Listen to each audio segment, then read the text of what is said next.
Tahukah kamu bayi yang ada di sebelah kanannya Kak VJ ini? Yes, bayi ini berusia 6 bulan.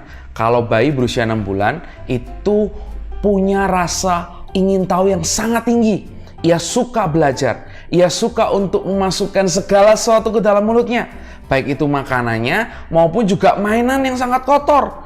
Dan semakin bertambahnya usia, ia suka memainkan segala sesuatu. Ia suka memainkan boneka yang lucu, bahkan ia juga suka untuk memainkan gunting yang seharusnya berbahaya untuk dia karena masih belum waktunya dia memegang gunting. Dan dia juga suka untuk menjelajah, menyusuri tidak hanya karpet yang lembut, yang aman, yang nyaman buat dia, tapi juga suka kepada tangga yang sebenarnya juga masih belum waktunya untuk dia memanjat tangga, untuk dia naik ke atas tangga.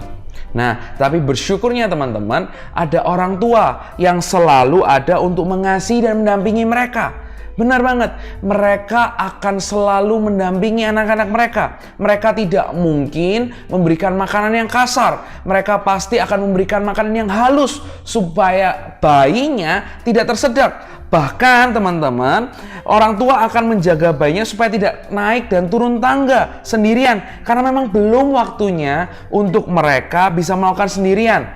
Bahkan orang tua juga tidak akan membiarkan anaknya bermain pisau yang tajam karena memang belum waktunya bayi untuk bermain pisau, malah itu akan membahayakan bayi tersebut. Orang tua yang ada di dunia saja tahu apa yang terbaik bagi anak-anaknya, apalagi juga Bapa kita yang di surga.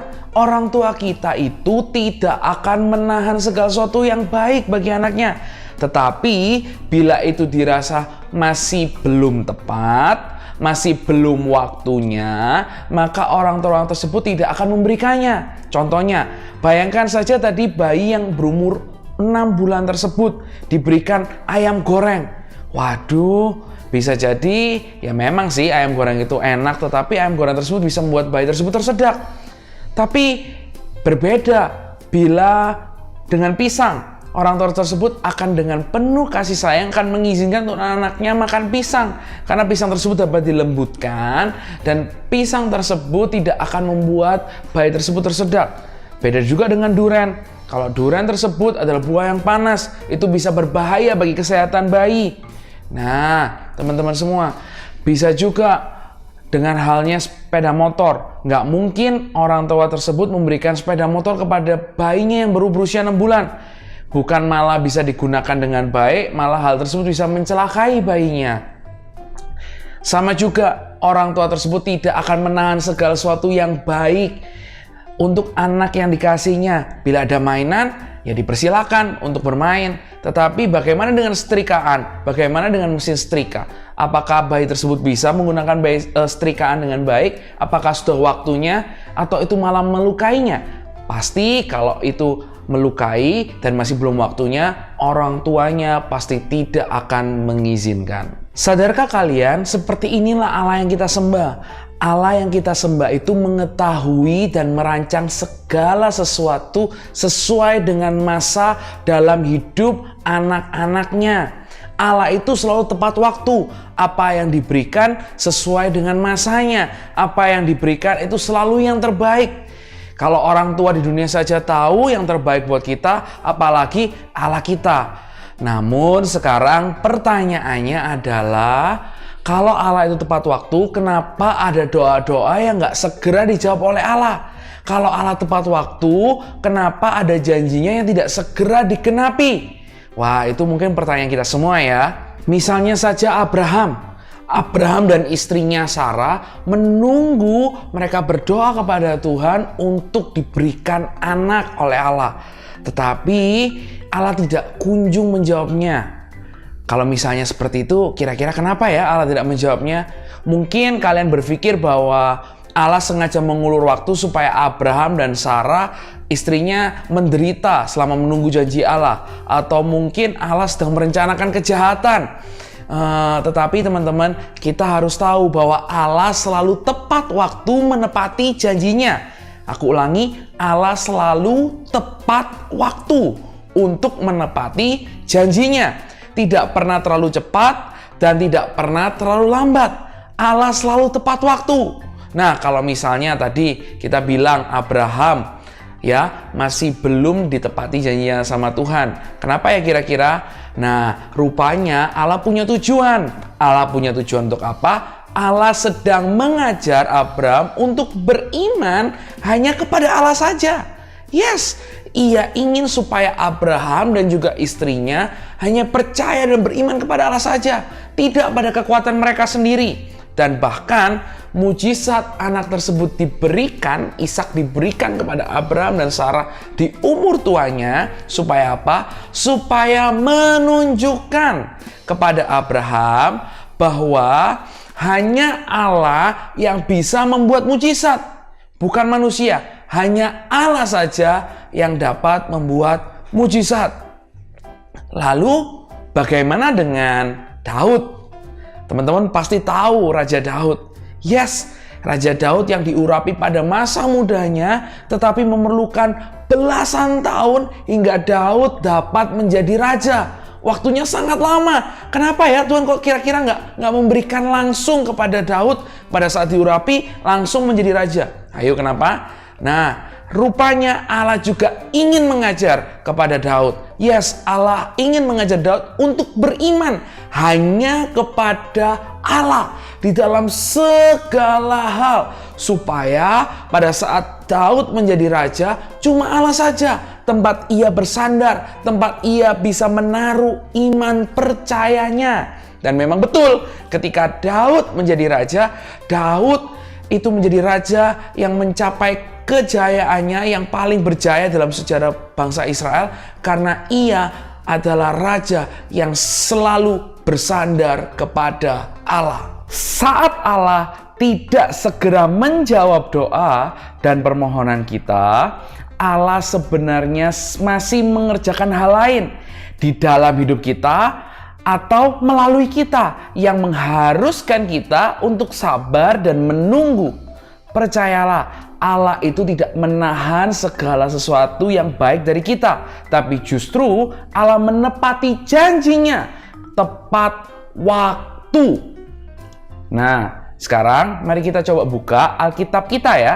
Kita buka Alkitab kita di Kejadian 25 ayat 23. Kak Vijay akan bacakan ini buat kalian. Oke? Di kisah ini teman-teman akan melihat ini adalah janji Allah bagi Ishak dan juga Ribka. Ya, janji tentang anak mereka. Dikatakan di sana, firman Tuhan kepadanya, dua bangsa ada dalam kandunganmu, dan dua suku bangsa akan berpencar dari dalam rahimmu. Rahimnya siapa? Rahimnya Ribka. Lalu suku bangsa yang satu akan lebih kuat dari yang lain. Dan perhatikan kata-kata ini, anak yang tua akan menjadi hamba kepada anak yang muda. Rupanya Ribka melahirkan dua orang anak kembar. Yang pertama adalah Esau dan yang kedua adalah Yakub. Wow, dua orang anak kembar. Dan Ribka juga begitu mengingat dan berpegang pada janji Allah, di mana anaknya yang kedua, yang keluar terakhir, yang muda, itu akan menjadi pemimpin, dan anaknya yang pertama itu menjadi hamba. Nah, karena Ribka sangat memegang teguh janji tersebut, Ribka akhirnya menjadi tidak sabar. Ia berusaha untuk meyakinkan Yakub untuk melakukan berbagai macam cara supaya Yakub dapat memperoleh janjinya tersebut, janji Allah tersebut. Nah, ketika Ribka dan Yakub tidak sabar menunggu Allah untuk bekerja menepati janjinya, Ribka dan Yakub akhirnya menggunakan cara mereka sendiri untuk mengatur Allah. Dan ternyata ketika kita berusaha untuk mengatur Allah, ketika kita tidak sabar, maka yang terjadi adalah ada akibatnya. Akibatnya apa? Karena Yakub yang akhirnya mencuri berkat dari Ishak dengan cara membohongi ayah mereka, hal tersebut membuat Esau sebagai kakaknya itu menjadi marah Esau berusaha untuk mengejar Yakub dan berusaha untuk membunuh Yakub. Akhirnya Yakub harus melarikan diri. Dan disitulah itu adalah hari terakhir di mana Yakub bisa melihat ayah dan ibunya. Yes, Yakub harus lari. Itulah teman-teman, mengapa kita itu harus menunggu. Ya, kita menunggu dengan penuh keyakinan. Menunggu janji Allah itu tergenapi tepat pada waktunya. Di mana menunggu dengan penuh keyakinan berarti mengetahui. Artinya kita mempercayai bahwa Allah itu bijaksana. Dan Allah selalu tepat waktu.